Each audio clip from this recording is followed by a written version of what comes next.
Mathematical method book का जो chapter हम कर रहे हैं वेक्टर स्पेसेस, उसकी एग्जांपल नंबर 30 कर रहे थे। और इस एग्जांपल नंबर 30 में हम लोगों ने ये प्रूव करना था कि ये जो फंक्शन डिफाइन है आर स्क्वायर से आर तक, आर स्क्वायर से आर स्क्वायर तक, और ये फंक्शन डिफाइन है इस तरह, आपको स्क्रीन पर लिखा नज़र आ रहा होगा कि जब भी इस फंक्शन में पहले सेट में से कोई ऑर्डर पेयर पुट करेंगे, आर स्क्वायर में से कोई ऑर्डर पेयर पुट करेंगे, लेट से x1 x2, इस फंक्शन का आंसर क्या आएगा? इस फंक्शन का आंसर हमारे पास ये आएगा कि जो हमने ऑर्डर पेयर पुट किया है उसका सेकंड कंपोनेंट आंसर में जो ऑर्डर पेयर आएगा उसका फर्स्ट कंपोनेंट बन जाएगा, और इसके साथ नेगेटिव का सिंबल लगा देंगे। और जो इनपुट ऑर्डर पेयर का पहला कंपोनेंट था वो आउटपुट ऑर्डर पेयर आएगा उसका सेकंड कंपोनेंट बन जाएगा।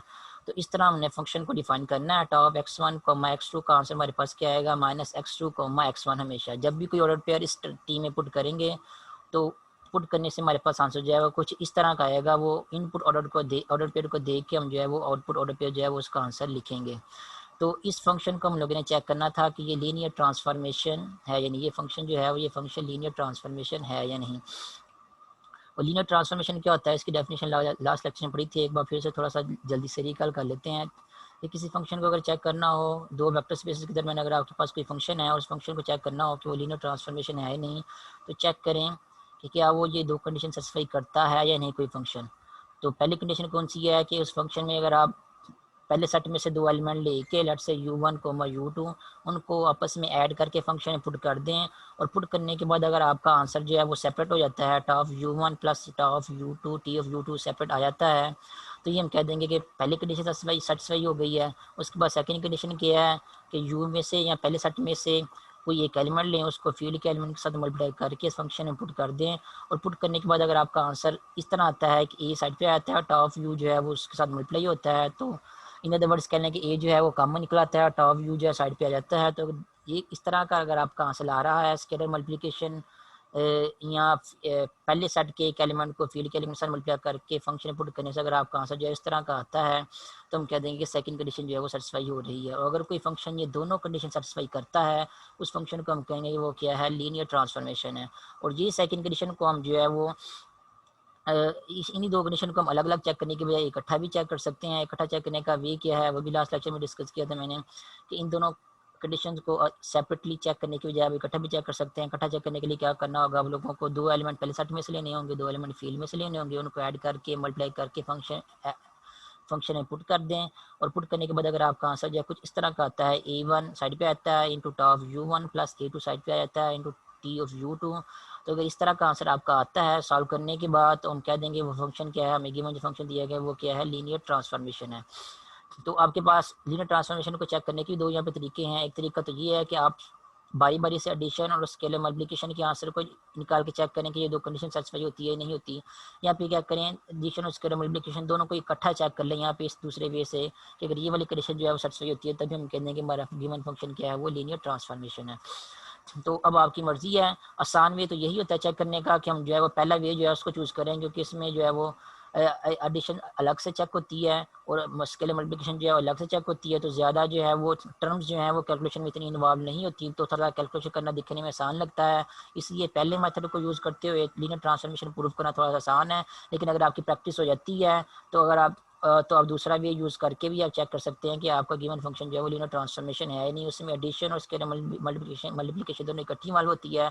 तो पहले मेथड की निस्बत थोड़ी सी ज़्यादा टर्म्स जो हैं आपको एक ही जगह पे ना डील करनी पड़ती हैं। तो अगर आपकी प्रैक्टिस हो जाती है, आपको टर्म्स को डील करना आपको आ जाता है, तो आप दूसरा वे भी यूज़ करके जो है वो फंक्शन को जो है वो लीनियर ट्रांसफॉर्मेशन है या नहीं वो चेक कर सकते हैं। हमें जो गिवन फंक्शन दिया गया यहाँ पे एग्जांपल में 30 में आपको नजर आ रहा होगा, यहाँ पे फंक्शन क्या है? टी और टी में एक ऑर्डर पेयर पुट किया है। ऑर्डर पेयर किसमें से पुट किया है? जो पहला सेट आपको फंक्शन का दिया है आर स्क्वायर, इसमें से हमने एक ऑर्डर पेयर पुट कर दिया है। हमारा आंसर भी जो है वो फिर दूसरे सेट में आना चाहिए। दूसरे सेट में क्या है? ऑर्डर पेयर, तो हमारा आंसर भी क्या है? कोई ना कोई ऑर्डर पेयर ही आना चाहिए। तो फंक्शन कैसे डिफाइन किया हुआ है? पहले सेट में ऑर्डर टी जो फंक्शन है उसमें ऑर्डर पेयर पुट करेंगे, लेट से x1 x2।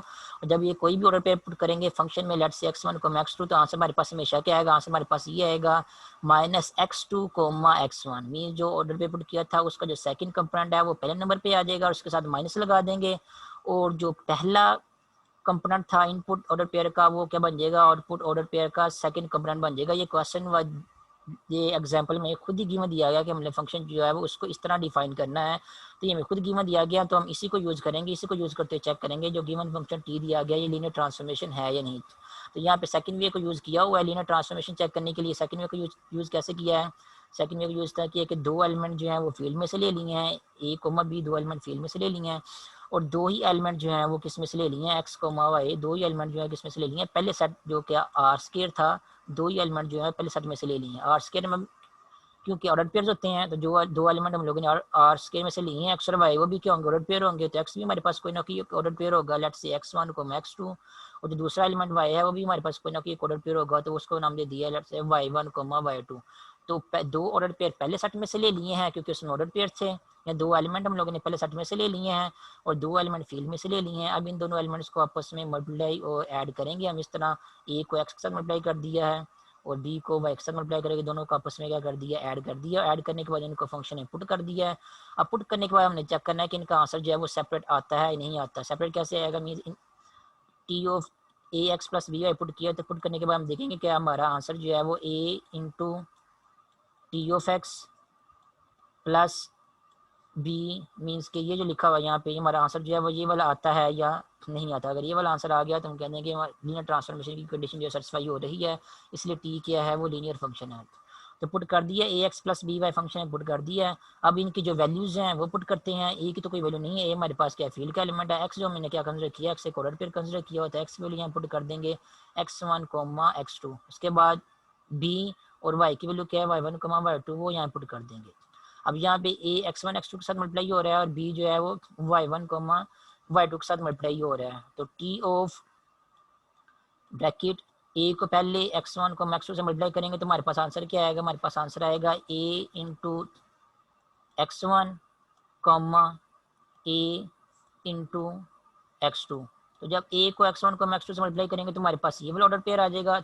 उसके बाद दरमियान में क्या है, दरमियान में यहाँ पे प्लस है, तो यहाँ पे फिर प्लस का सिंबल आ जाएगा। उसके बाद सेकंड जब b को y1 y2 से मल्टीप्लाई करेंगे तो यहाँ पे आप आंसर आपके पास आएगा b इंटू y1, और कॉमा है दरमियान, यहाँ पे कॉमा है, उसके बाद तो कॉमा लगाएंगे। उसके बाद b को y2 से मल्टीप्लाई करेंगे तो यहाँ पे आंसर आपके पास आएगा b इंटू y2। तो ये ब्रैकेट क्लोज होगी और ये भी ब्रैकेट क्लोज हो जाएगी। तो यहाँ पे आप देखेंगे कि अब T into a x one a x two ये ऑर्डर पेयर है, फिर plus B Y one b Y two ये ऑर्डर पेयर। अब ये दो ऑर्डर पेयर आपस में ऐड हो रहे हैं। अब क्या करना है, ये जो ब्रैकेट में दो ऑर्डर पेयर आपस में ऐड हो रहे हैं, एक ऑर्डर पेयर ये वाला लिखा हुआ है और दूसरा ऑर्डर पेयर जो है वो ये वाला लिखा हुआ है, दो ऑर्डर पेयर आपस में ऐड हो रहे हैं। अब इनको क्या करेंगे, आपस में ऐड करेंगे। ऐड कैसे करना है, पहले ऑर्डर पेयर का पहला कंपोनेंट दूसरे ऑर्डर पेयर के पहले कंपोनेंट में ऐड होगा तो हमारे पास आंसर क्या आएगा, A x one plus B Y one. उसके बाद कॉमा आएगा, यहाँ पे कॉमा के बाद जो पहले ऑर्डर पेयर का सेकंड कंपोनेंट है वो दूसरे ऑर्डर पेयर के सेकंड कंपोनेंट में ऐड होगा, तो हमारे पास आंसर क्या आएगा, A x two plus B Y two. तो हमारे पास अगेन यहाँ पे फिर जो है वो एक ऑर्डर पेयर बन जाएगा। तो ए एक्स प्लस बी वाई को जब सॉल्व किया तो सॉल्व करने के बाद हमारे पास एक ऑर्डर पेयर बन गया, वो क्या बन गया है, A x one plus B Y one, ये पहला कंपोनेंट है, फिर comma A x two plus B Y two ये सेकंड कंपोनेंट, तो ये एक ऑर्डर पेयर बन गया सॉल्व करने के बाद। अब यहाँ पे टी ऑफ एक ऑर्डर पेयर जो है वो यहाँ पे लिखा हुआ है। अब इसका हमने फंक्शन का आंसर निकालना है कि फंक्शन में जब कोई एक ऑर्डर पेयर पुट करेंगे तो आंसर क्या आएगा। आंसर कैसे आएगा, वो हमें यहाँ पे फंक्शन में उसने क्वेश्चन में उसने डिफाइन करके बताया हुआ है कि फंक्शन में जब कोई ऑर्डर पेयर पुट करेंगे, ये ऑर्डर पेयर पुट करेंगे कोई भी ऑर्डर पेयर, तो आंसर हमारे पास क्या आता है, जो सेकंड कंपोनेंट है उसके साथ नेगेटिव लग जाता है और पहले नंबर पे आ जाता है। तो यहाँ पे भी हम यही करेंगे, ये जो सेकंड कंपोनेंट था टी के अंदर, ये जो ऑर्डर पे पुट किया हुआ है, ये जो सेकंड कंपोनेंट है इसको हम क्या करेंगे, इसको हम पहले नंबर पे लिख देंगे यहाँ पे, और इसके साथ क्या कर देंगे, उसके साथ नेगेटिव लगा देंगे जैसा क्वेश्चन में इसने हमें कहा हुआ है। उसके बाद कॉमा, कॉमा लगाने के बाद क्या कहता है कि जो पहला कंपोनेंट होगा इनपुट ऑर्डर पे आएगा उसको हम सेकंड नंबर पे लिख देंगे यहाँ पे। तो यहाँ भी हम ये करेंगे, ये जो पहला ऑर्डर पे लिखा हुआ है यहाँ पे A x one plus B Y one comma से पहले, इसको क्या करेंगे, इसको हम आंसर में जो है वो सेकंड नंबर पे लिख देंगे। तो ये हमारे पास जो है वो टी फंक्शन में जो ऑर्डर पे पुट किया उसका आंसर आया। जब हमने फंक्शन का आंसर लिख दिया तो देखें आंसर में टी नहीं लिखा हुआ, क्योंकि आंसर में हमने फंक्शन का आंसर लिखा। जब फंक्शन का आंसर लिखते हैं तो फंक्शन को फिर दोबारा फिर नहीं लिखते हैं। तो यहाँ पे जब इस टी ऑफ ऑर्डर पेयर का आंसर लिखेंगे तो फिर हम सिर्फ आंसर ही लिखेंगे, टी को दोबारा फिर नहीं लिखेंगे। ठीक है, यही रूल होता है। जब फॉर एग्जाम्पल अगर आपके पास कोई फंक्शन हो f of x is equal to x square और आपसे कहा जाए कि एफ ऑफ टू का आंसर निकालें, तो जब एफ ऑफ टू का आप आंसर निकालेंगे तो क्या करेंगे, फंक्शन में 2 पुट कर देंगे, तो 2 पुट करेंगे तो आपका आंसर क्या आएगा 2 स्क्वायर। तो यहाँ पे आप इन अदर वर्ड्स क्या आएगा 4 आएगा। तो जो आंसर आपका यहाँ से मिलेगा आपको आंसर, आपने वही आंसर पुट करना है, ये एफ को दोबारा फिर नहीं लिखना आप लोगों ने। तो यहाँ पे एक्स स्क्वायर की जगह 2 पुट कर दिया, इस तरह आंसर लिखना है। और यहाँ पे उन्होंने क्या किया, जब ऑर्डर पेयर पुट करेंगे तो आपका आंसर आप लोगों ने इस तरह लिखना है कि आंसर आपका एक ऑर्डर पेयर आएगा, जैसे ये ऑर्डर पे लिखा हुआ है, यहाँ पे ऑर्डर पे लिखा हुआ है। और आंसर किस तरह लिखा है, जो सेकंड कंपोनेंट था उसको पहले नंबर पे लिख दिया, उसके साथ माइनस लगा दिया, और जो पहला कंपोनेंट था उसको सेकंड नंबर पे लिख दिया, और नया ऑर्डर पेयर बन गया हमारा यहाँ पे। अब नेक्स्ट क्या करना है, ये जो माइनस जो है वो पहले कंपोनेंट के साथ मल्टीप्लाई हो रहा है, यहाँ पे ax2 प्लस b से मल्टीप्लाई हो रहा है, इसको मल्टीप्लाई करेंगे यहाँ पे नेक्स्ट। तो मल्टीप्लाई कर देते हैं यहाँ पे इन्होंने बुक में नहीं किया, वो मल्टीप्लाई कर देते हैं। मल्टीप्लाई करेंगे तो आंसर क्या आएगा हमारे पास आंसर आएगा माइनस ax2, उसके बाद माइनस b y2, ठीक है। उसके बाद कॉमा आ जाएगा, कॉमे के बाद ये वाला कॉमा आएगा यहाँ पे। उसके बाद सेकंड कंपोनेंट क्या है ax1 और प्लस by1। तो ये हमने क्या किया, जो माइनस मल्टीप्लाई हो रहा था माइनस को भी मल्टीप्लाई करके हम लोगों ने एक ऑर्डर पेयर लिख दिया है। अब यहाँ पे देखें,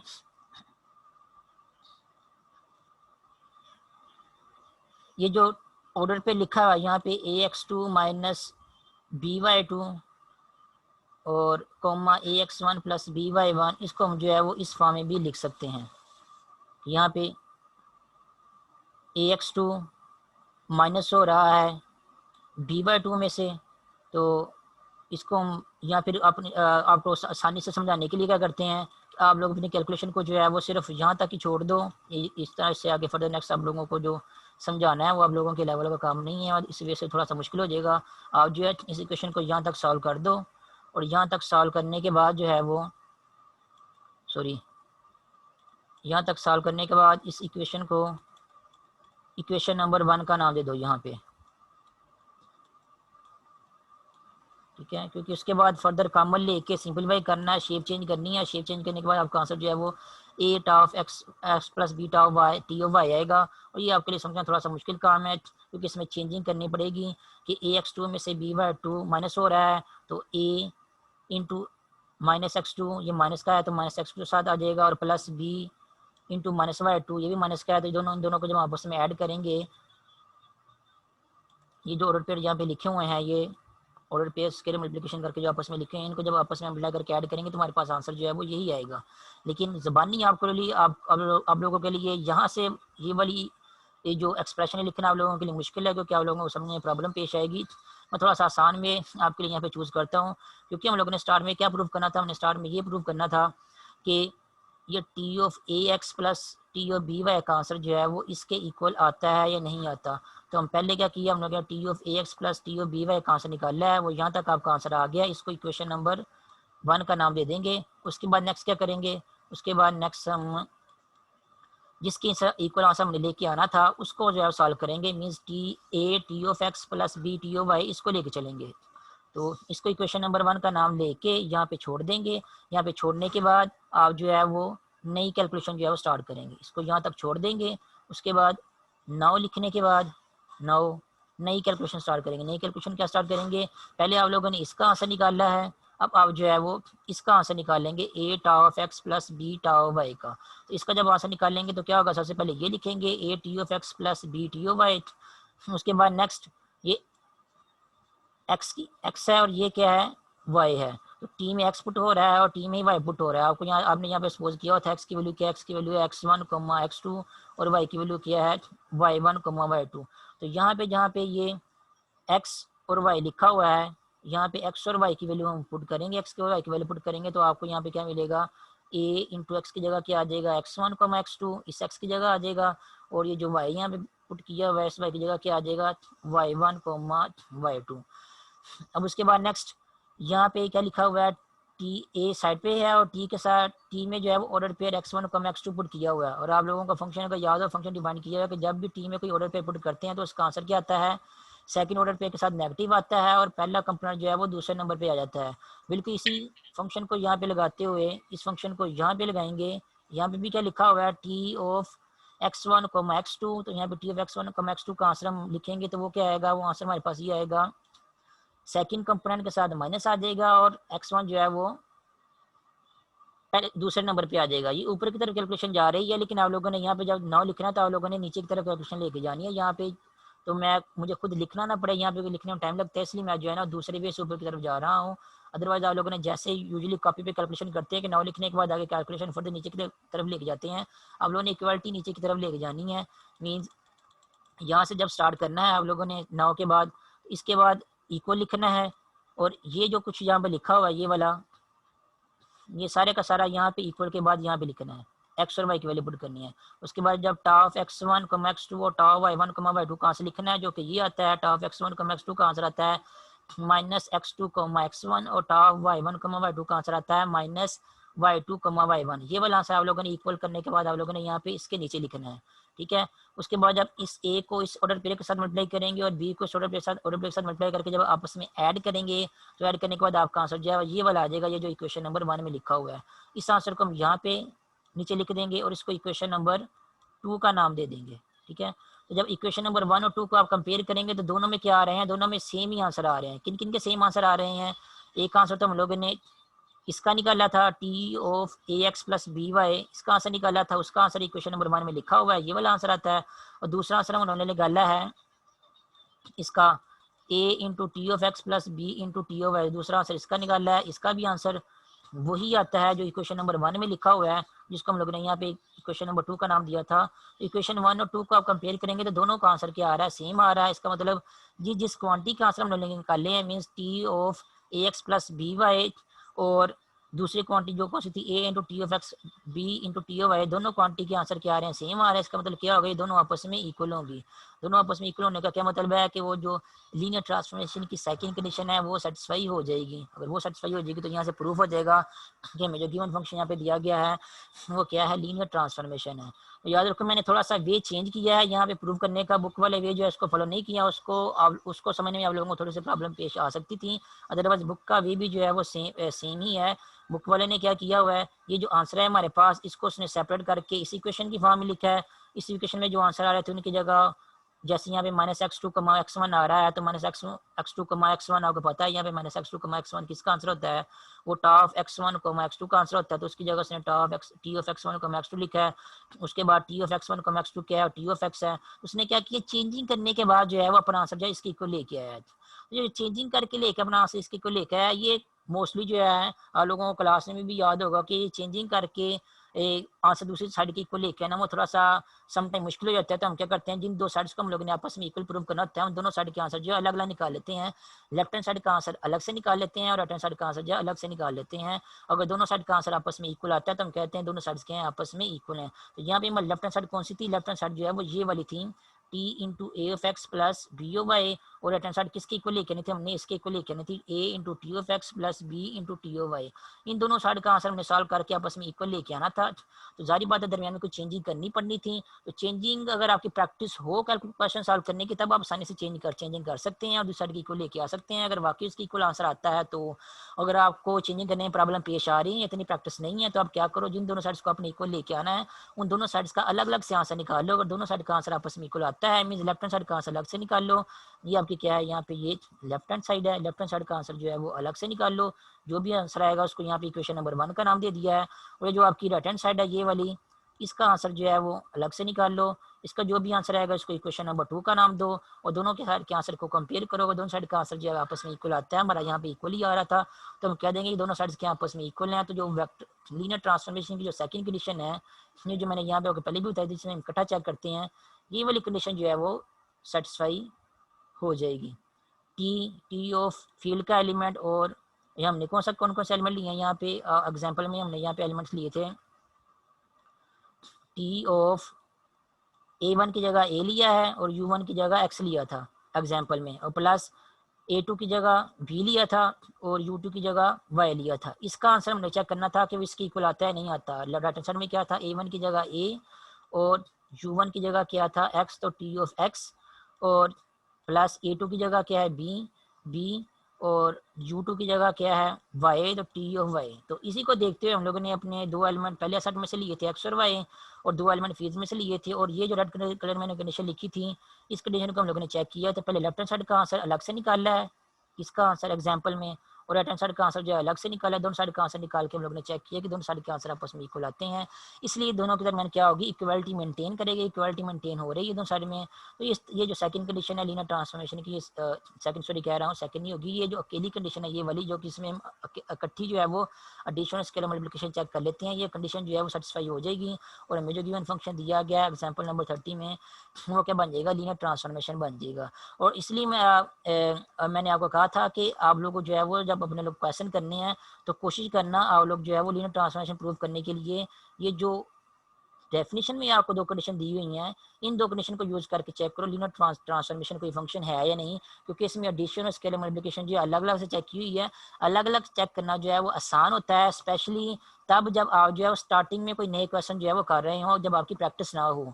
तो तब जब अलग अलग से एडिशन स्केलर मल्टीप्लिकेशन आप चेक करेंगे तो आपकी कैलकुलेशन में ज़्यादा टर्म्स जो है इन्वॉल्व नहीं होंगी, तो ज़्यादा आपको चेंजिंग करने में प्रॉब्लम भी नहीं पेश आएगी, और आपको लिए चेक करना आसान होगा। जब आपकी तरह से प्रैक्टिस हो जाएगी तो आप जो है वो इस तरह डायरेक्ट वे यूज़ करके भी आप जो है फंक्शन को जो लीनियर ट्रांसफॉर्मेशन चेक कर सकते हैं। उसमें भी कोई जो है वो गलती या गलत बात नहीं है। उसमें दोनों वे से आपको सेम ही आंसर मिलेगा। अगर यहाँ से आपका फंक्शन प्रूव हो रहा है कि लीनियर ट्रांसफॉर्मेशन है तो यहाँ से ही प्रूव हो जाएगा। अगर इस वे से प्रूव हो रहा है कि फंक्शन लीनियर ट्रांसफॉर्मेशन नहीं है, या कोई ये कंडीशन सेटिस्फाई नहीं हो रही इसलिए लीनियर ट्रांसफॉर्मेशन नहीं है, तो इस वे से भी फिर आपका फंक्शन जो है वो लीनियर ट्रांसफॉर्मेशन प्रूव नहीं होगा। मीन्स आपकी ये वाली कंडीशन सेटिस्फाई नहीं होगी, या दूसरे लफ्ज़ में कहेंगे तो लेफ्ट हैंड साइड और राइट हैंड साइड का आंसर जो है आपस में इक्वल नहीं आएगा। इसलिए ये कंडीशन जो सेटिस्फाई नहीं होगी, और जो गिवन फंक्शन दिया गया है फिर वो लीनियर ट्रांसफॉर्मेशन नहीं होगा। तो ये था लीनियर ट्रांसफॉर्मेशन चेक करने का वे किसी फंक्शन को। ठीक है, अगर तो लीनियर ट्रांसफॉर्मेशन है तो जनरली ही प्रूव करना होता है, और अगर लीनियर ट्रांसफॉर्मेशन नहीं है तो आप पर्टिकुलरली भी चेक करके बता सकते हैं कि उसमें देख लें एडिशन या स्केलर मल्टीप्लिकेशन जो है वो डिफाइन नहीं हो रही, या फिर ये भी चेक करके बता सकते हैं कि उस किसी फंक्शन में अगर जीरो पुट करें पहले सेट में से, और पहले सेट में से जीरो पुट करने के बाद अगर आंसर हमारा दूसरे सेट में जीरो आ जाता है तो तब भी हमें चेक ही करना पड़ेगा कि फंक्शन हमारा लीनियर ट्रांसफॉर्मेशन है या नहीं, क्योंकि तब भी शोर्ट नहीं होती कि फंक्शन हमारा लीनियर ट्रांसफॉर्मेशन है या नहीं। लेकिन अगर किसी फंक्शन में जीरो पुट करने के बाद आंसर हमारा जीरो के इक्वल नहीं आता, तब हमें कन्फर्म पता चल सकता है कि हमारा फंक्शन जो है वो लीनियर ट्रांसफॉर्मेशन नहीं है। फिर दोबारा रिपीट करूँ, लास्ट लेक्चर में इस बात को मैंने रिपीट किया था, अगर किसी फंक्शन में आप जीरो पुट करते हैं, पहले फंक्शन सेट में से जीरो लेके दूसरे सेट में से जीरो एलिमेंट लेके अगर आप किसी फंक्शन पुट करते हैं, और पुट करने के बाद अगर आपका आंसर जो है वो जीरो के इक्वल नहीं आता, तो वहीं पे आपका क्वेश्चन खत्म हो जाएगा। आप कहने कि हमारा फंक्शन जो है वो लीनियर ट्रांसफॉर्मेशन नहीं है। लेकिन अगर किसी फंक्शन में आप जीरो पुट करते हैं और जीरो पुट करने के बाद आपका आंसर जो है वो जीरो के इक्वल आ जाता है, तब आप छोटी के साथ नहीं कह सकते हमारा फंक्शन जो है वो लीनियर ट्रांसफॉर्मेशन है या नहीं। तब आपको चेक करना पड़ेगा लाजमी, फिर जनरल वे को फॉलो करते हुए कि हमारा फंक्शन जो है लीनियर ट्रांसफॉर्मेशन है या नहीं। जैसे यहाँ पे देखें, ये जो फंक्शन हमें दिया हुआ है एग्जाम्पल नंबर 30 में, इस फंक्शन में अगर हम पहले सेट का जीरो एलिमेंट पुट करें, पहले सेट कौन सा है, आर स्केयर का जीरो एलिमेंट का होता है 0,0।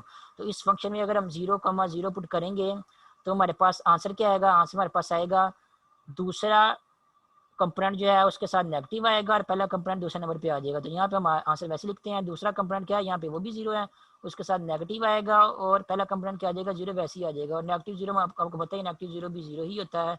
तो ये क्या बन जाएगा 0,0। अब इस फंक्शन में देखो हम लोगों ने जीरो पुट किया पहले सेट का एलिमेंट, जीरो पुट करने के बाद आंसर हमारे पास जीरो आ गया है। तो यहाँ से हम ये कन्फर्म नहीं कह सकते कि हमारा फंक्शन जो है वो लीनियर ट्रांसफॉर्मेशन है नहीं, फिर हमें जो है वो जनरली ही चेक करना पड़ेगा कि हमारा फंक्शन जो है लीनियर ट्रांसफॉर्मेशन है नहीं, सारी की सारी कैलकुलेशन जो है वो उनको करते हुए।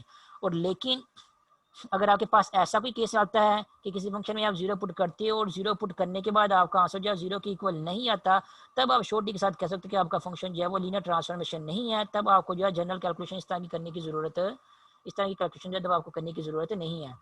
फिर रिपीट कर दूं, अगर किसी फंक्शन में जीरो पुट करने से आंसर हमारा जीरो के इक्वल नहीं आता तो वो फंक्शन कन्फर्म बात है लीनियर ट्रांसफॉर्मेशन नहीं है।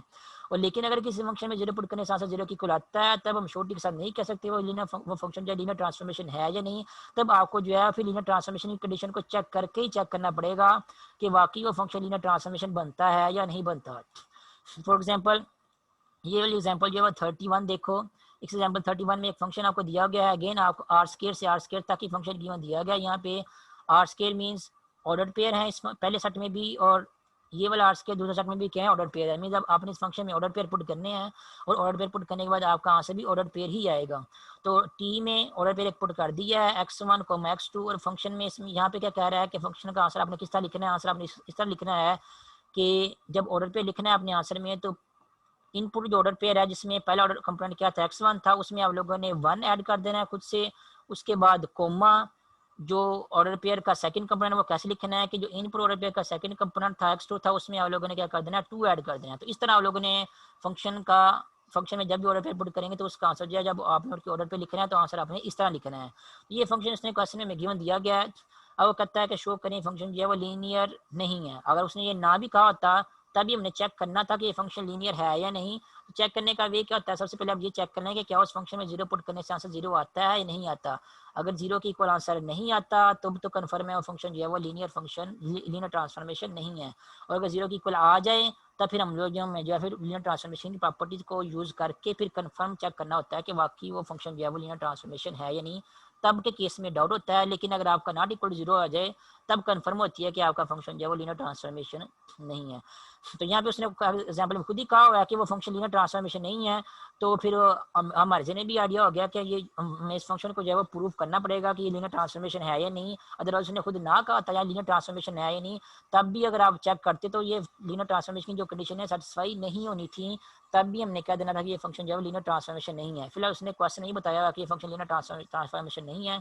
हमने जैसे इसको चेक करना है, तो चेक करने का क्राइटेरिया मैंने आपको क्या बताया है कि जो भी फंक्शन आपको दिया गया है उसमें सबसे पहले फंक्शन का पहले सेट का जो है वो इनपुट सेट जो है वो डोमेन जो है वो पहला सेट जो है उसमें से जीरो एलिमेंट लेके उसको फंक्शन में पुट कर दो। पुट करके देखो आपका आंसर जो है वो दूसरे सेट का जो कि कोड में है उसका जीरो एलिमेंट आता है नहीं आता। अगर जीरो एलिमेंट आ जाता है तो हमें चेक करना पड़ेगा कंफर्म कि बाकी लीनियर ट्रांसफॉर्मेशन है या नहीं। और अगर नहीं आता जीरो एलिमेंट तो फिर कंफर्म हो जाएगा कि वो फंक्शन क्या लीनियर ट्रांसफॉर्मेशन नहीं है।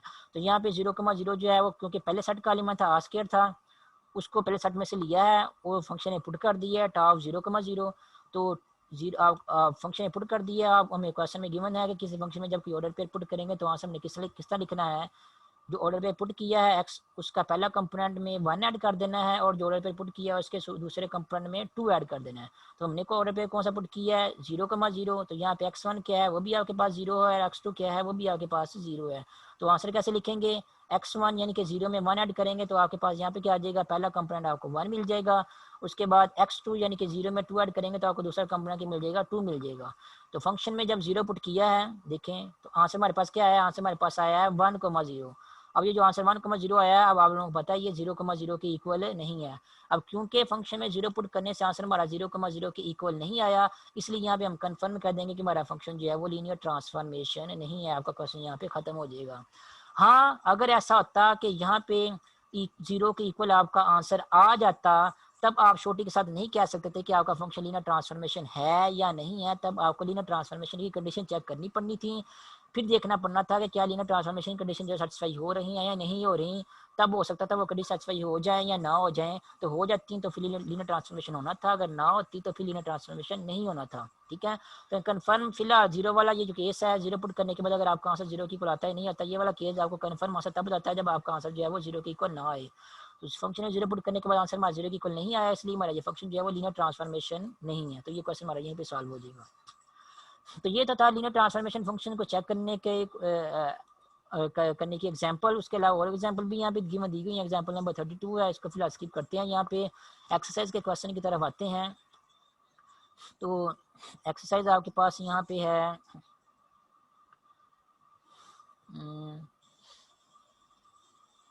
चलते जाएंगे तो एक्सरसाइज आएगी यहाँ पे। एक्सरसाइज है पेज नंबर, बुक का पेज है 272, बुक के पेज नंबर 272 पे एक्सरसाइज 6.3। इस एक्सरसाइज 6.3 में क्वेश्चन नंबर 1 उसके 6 पार्ट्स हैं और क्वेश्चन नंबर 2 उसके 5 पार्ट्स हैं और उसके बाद क्वेश्चन नंबर 3 इसके भी 5 पार्ट्स हैं। तो ये जो पहले 3 क्वेश्चन है इस एक्सरसाइज के, इन तीनों क्वेश्चन में हम लोगों ने यही चेक करना है कि जो भी हमें फंक्शन दिए गए हैं, कोई फंक्शन आर स्क्वायर से, या पहले क्वेश्चन में हमें जो फंक्शन दिए गए हैं वो आर क्यूब से आर स्क्वायर तक है, दूसरे क्वेश्चन में मुझे फंक्शन दिए गए हैं वो आर क्यूब से आर क्यूब तक हैं, और तीसरे क्वेश्चन में जो मुझे फंक्शन दिए गए हैं वो डिफरेंट सेट से डिफरेंट सेट तक है, यानी कि पहला फंक्शन आर स्क्वायर से आर तक है, दूसरा फंक्शन जो है आर स्क्वायर से आर क्यूब तक है, ये वाला फंक्शन आर क्यूब से आर स्क्वायर तक है। तो डिफरेंट सेट से जो है ना एक सेट से दूसरे सेट तक आपका फंक्शन यहाँ पे दिए गए हैं। तो ये आपको इसलिए मेंशन करना लाजमी होता है ताकि आपको पता चल सके कि पहला सेट कौन सा है, दूसरा सेट कौन सा है, इनपुट आपने किस तरह के एलिमेंट पुट करने हैं और आउटपुट आपका कौन सा आंसर आना चाहिए। फॉर एग्जांपल यहाँ पे पहले क्वेश्चन में क्या दिया हुआ है, check the following define linear transformation from R cube to R square. तो आर क्यूब यानी कि आपके जो फंक्शन यहाँ पे डिफाइन किए हुए हैं टी, ये क्या किए हुए हैं, सारे के सारे फंक्शन जो डिफाइन किए हैं वो आर क्यूब से लेकर आर स्क्वायर तक डिफाइन किए हुए हैं। तो आर क्यूब से लेकर आर स्क्वायर तक मतलब क्या है कि इसमें जब आप लोगों ने इनपुट पुट करनी है तो इनपुट आप लोगों ने आर क्यूब में से पुट करनी है। आर क्यूब में क्या होते हैं, 3 ट्रिपल होते हैं, तो आपने इनपुट क्या पुट करनी है, 3 ट्रिपल पुट करनी है। देखिए 3 ट्रिपल पुट किए हुए हैं, ये भी सारे के सारे क्या हैं, 3 ट्रिपल पुट किए हुए हैं। और आर क्यूब से लेकर आर स्क्वायर तक है, इसका मतलब ये है कि आपका आंसर जो है वो आर स्क्वायर में आना चाहिए। आर स्क्वायर में क्या होते हैं, ऑर्डर पेयर होते हैं, इसका मतलब आपका आंसर जो है वो ऑर्डर पेयर आना चाहिए, 3 ट्रिपल नहीं आना चाहिए। तो अब यहाँ पे देख लें जो फंक्शन डिफाइन किया आपका आंसर भी उन्होंने जो लिखे हैं आंसर आपके ऑर्डर पेयर ही लिखे हुए हैं। समथिंग कॉमा समथिंग ये भी ऑर्डर पेयर है, एक्स का mod comma x two minus x three ये भी ऑर्डर पेयर है, ये भी ऑर्डर पेयर है, 0 कॉमा एक्स थ्री ये भी ऑर्डर पेयर है, और ये भी ऑर्डर पेयर लिखा हुआ है, ये दरमियान में कॉमा लिखा हुआ है, ये भी ऑर्डर पेयर है। तो फंक्शन जब भी डिफाइन करते हैं एक सेट से दूसरे सेट तक करते हैं, आपको पता ही है जो पहला सेट होता है उसमें से एलिमेंट्स लेके उसको उनको फंक्शन में पुट करते हैं, और हमारा जो आंसर होता है वो दूसरे सेट में आंसर जो है वो आना चाहिए, दूसरे सेट में आंसर जो है वो बिलोंग करता है। ठीक है, अगर ऐसा ना हो तो वो फंक्शन ही नहीं होता वो वाला उन दो सेट के दरमियान। तो फंक्शन होने के लिए आपने जो सेट दो जो लिखे हुए होते हैं डोमेन और कोडोमेन, तो आपकी इनपुट वैल्यू जो है डोमेन में से हमेशा होनी चाहिए और आपका जो आउटपुट आंसर आता है हमेशा कोडोमेन में से होना चाहिए। तो यहाँ पे क्लियर लिखा हुआ है आर क्यूब में से इनपुट वैल्यू पुट की हुई है, 3 ट्रिपल पुट किए हुए हैं, और आंसर हमारा आर स्क्वायर में आ रहा है, मीन ऑर्डर पेयर आ रहे हैं। तो खैर ये तो हमें क्वेश्चन में खुद ही गिवन दिया गया, हमें ये चेक करने की जरूरत नहीं है। चेक करने वाला काम हमारा ये है कि हमने चेक करने के जितने फंक्शन दिए हुए हैं ये सारे के सारे लीनियर ट्रांसफॉर्मेशन है या नहीं है, इनमें से कौन कौन सा फंक्शन जो है वो लीनियर ट्रांसफॉर्मेशन है और कौन कौन सा फंक्शन जो है वो लीनियर ट्रांसफॉर्मेशन नहीं है। तो अगेन मैं जैसे मैंने आपको बताया जिस तरह मैंने एग्जांपल में सॉल्व किया था लीनियर ट्रांसफॉर्मेशन कैसे साथ चेक करते हैं, आप उस तरह इकट्ठा भी एडिशन और स्केलर मल्टीप्लिकेशन को यूज करके चेक कर सकते हैं। लेकिन मैं आपसे जो है वो यही कहूँगा कि बेहतर यही होगा आप जो है वो एडिशन और स्केलर मल्टीप्लिकेशन को जो है वो अलग अलग चेक करें, और अलग अलग चेक करने के बाद जो है फिर देखेंगे एडिशन और स्केलर मल्टीप्लिकेशन वाली जो कंडीशन है वो सेटिस्फाई होती हैं या नहीं होती हैं।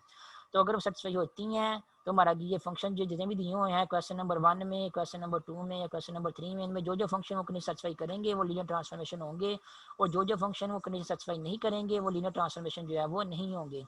और लीनियर ट्रांसफॉर्मेशन चेक करने से पहले आसान वे ये होगा कि आप लोग हमेशा क्वेश्चन की इसमें ये चेक कर लेना कि जो भी फंक्शन आपको दिया गया है उसमें पहले सेट का 0 एलिमेंट पुट अगर हम करें तो दूसरे एलिमेंट का 0 एलिमेंट आता है या नहीं आता। अगर किसी क्वेश्चन में ऐसा हो कि अगर आपने पहले सेट का 0 एलिमेंट पुट किया और दूसरे सेट का 0 एलिमेंट नहीं आया तो आपका क्वेश्चन वही पे सॉल्व हो जाएगा कि वो लीनियर ट्रांसफॉर्मेशन नहीं है, आपको ज़्यादा कैलकुलेशन करने की ज़रूरत नहीं पड़ेगी। तो ये थोड़ा सा आसान वे है कि जब भी आपको कोई लीनियर ट्रांसफॉर्मेशन का क्वेश्चन दिया जाएगा आप लोगों ने पहले ये वाली कंडीशन चेक कर लेनी है कि क्या उस फंक्शन में 0 पुट करने के बाद आंसर 0 आता है या नहीं आता। अगर आंसर 0 के इक्वल नहीं आता तो वहीं से आपका क्वेश्चन जो है खत्म हो जाएगा, आप कह देंगे हमारा फंक्शन जो है वो लीनियर ट्रांसफॉर्मेशन नहीं है, आपको फर्दर लीनियर ट्रांसफॉर्मेशन कंडीशन जो है वो चेक करने की जरूरत नहीं पड़ेगी। हाँ, अगर 0 के इक्वल आता है तब आप छोटी के साथ नहीं कह सकते वो फंक्शन लीनियर ट्रांसफॉर्मेशन है नहीं, तब आपको लीनियर ट्रांसफॉर्मेशन की जो कंडीशन है वही चेक करनी पड़ेगी, फिर देखना पड़ेगा कि वाकई कंडीशन सेटिस्फाई होती है या नहीं होती, फिर ही आपको पता चलेगा कि वो फंक्शन जो है लीनियर ट्रांसफॉर्मेशन है या नहीं। मीन्स कि इस केस में तो आपको कन्फर्म पता चल रहा है कि आपका फंक्शन जो है वो लीनियर ट्रांसफॉर्मेशन नहीं है जब आपका आंसर 0 के इक्वल नहीं आता। लेकिन अगर आपका आंसर जो है वो 0 के इक्वल आ जाए 0 पुट करने के बाद, तब आप जो है वो कन्फर्म नहीं बता सकते। मीन्स कहने कि तब क्या होगा, तब क्वेश्चन मार्क होगा। मीन्स तो क्वेश्चन मार्क भी तब भी आपको कन्फर्म पता नहीं चलेगा कि आपका फंक्शन लीनियर ट्रांसफॉर्मेशन है या नहीं, तब आपको लीनियर ट्रांसफॉर्मेशन की कंडीशन जो है वो चेक करनी पड़ेगी। लेकिन नॉट इक्वल टू 0 अगर आ जाए तब आपको कन्फर्म पता चल जाएगा कि आपका फंक्शन लीनियर ट्रांसफॉर्मेशन नहीं है, तब आपका क्वेश्चन वहीं पे खत्म हो जाएगा। फॉर एग्जाम्पल यहाँ पे देखेंगे जो क्वेश्चन नंबर 1 है इसका ये जो थर्ड पार्ट है, थर्ड पार्ट में इस फंक्शन को देखिए फंक्शन डिफाइन किया हुआ है T of x1 x2 x3 are Q में से एक एलिमेंट पुट किया और आंसर आर स्क्वायर में आ रहा है। आर स्क्वायर में आंसर क्या आ रहा है, आंसर आ रहा है हमारे पास x1 प्लस 1। x1 कौन सा, ये जो पहला कंपोनेंट था उसमें से 1 ऐड किया है, x1 प्लस 1 आ रहा है। उसके बाद कोमा और दूसरा कंपोनेंट क्या आ रहा है x2 x3। ये जो x2 x3 यहाँ पे लिखे तो उनकी जगह क्या, उनको देखे यहाँ पे क्या लिखती है x2 प्लस x3 लिख दिया यहाँ पे। तो आंसर इस तरह लिखना है। क्वेश्चन नंबर 1 के थर्ड बार में क्या लिखा हुआ है कि जब भी आप फंक्शन में कोई 3 ट्रिपल पुट करेंगे x1 x2 x3 तो आंसर आपने कैसे लिखना है, आंसर आपने एक ऑर्डर पे लिखना है। तो ऑर्डर पे आप लोगों ने कैसे लिखना है कि ये जो x1 आप लोगों ने पहला कंपोनेंट यहाँ पे लिखा हुआ है वो वाला लिखने के बाद उसमें 1 ऐड कर देना है, उसके बाद कोमा लगाना है, और ये जो बाकी दो बच गए हैं कंपोनेंट्स, दूसरा कंपोनेंट और तीसरा कंपोनेंट, इन दोनों कंपोनेंट को हमने क्या करना है, हमने यहाँ पे ऐड करके लिख देना है। तो x2 प्लस x3 आंसर में हम लोगों ने ऐड करके लिख देना है यहाँ पे, और ये ब्रैकेट आपकी क्लोज हो जाएगी और ये आपका क्या बन जाएगा, ऑर्डर पेयर बन जाएगा। तो ये आप लोगों ने यहाँ से हम लोगों ने इस तरह लिखना है। जब भी कोई थ्री ट्रिपल फंक्शन पुट करेंगे आंसर मुझे हमने जो है वो इस तरह लिखना है उस फंक्शन का, और इस फंक्शन का अगर हम इस तरह लिखेंगे तो फिर चेक करना होगा ये फंक्शन जो है लीनियर ट्रांसफॉर्मेशन है या नहीं।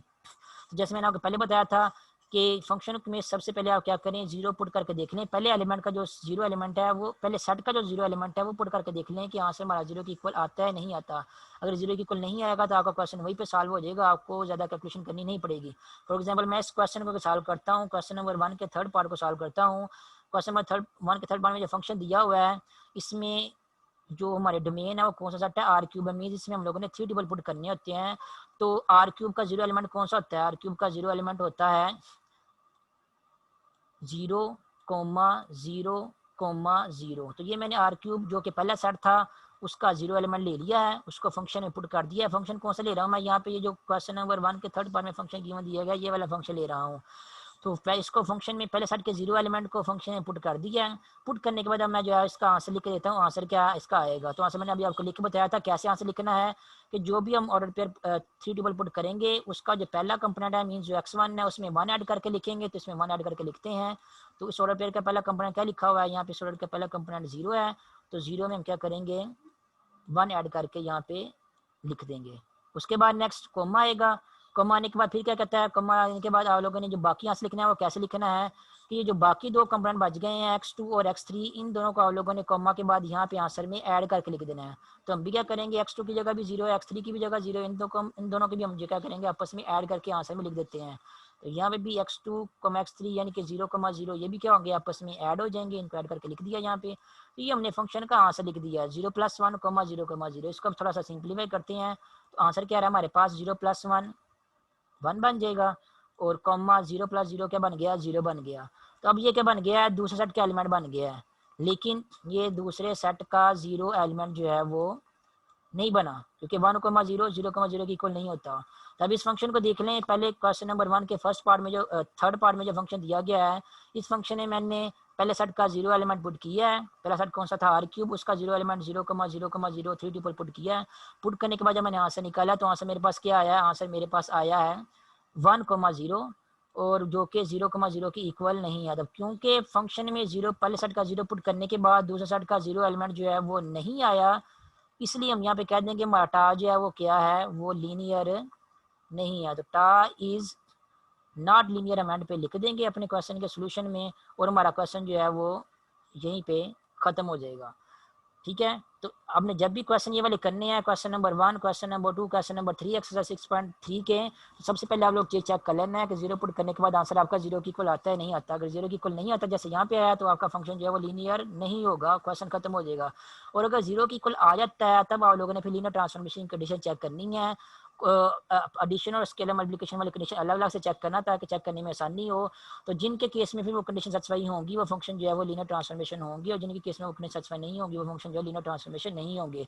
सोल्यूशन इस एक्सरसाइज के आप लोगों के पास मौजूद है, अगर किसी को चाहिए हो तो फिर मुझसे मंगवा सकता है, वो सोल्यूशन देख लें आपको समझ आ जाएगी। फिर इन तीनों क्वेश्चन को आप लोगों ने करना है। फिर रिपीट कर दूँ, एक्सरसाइज 6.3 के पहले 3 क्वेश्चन, क्वेश्चन नंबर 1, 2, 3 आप लोगों ने ये खुद करने हैं। अगर किसी क्वेश्चन की समझ कुछ पूछना हो तो नेक्स्ट लेक्चर में कल मुझसे पूछ लीजिएगा, लेकिन फिलहाल आप लोगों ने ये सारे क्वेश्चन जो है वो करने हैं, तीनों क्वेश्चन। ठीक है, फिर आज के लेक्चर के लिए इतना ही काफ़ी है, बाकी फिर नेक्स्ट लेक्चर में करेंगे।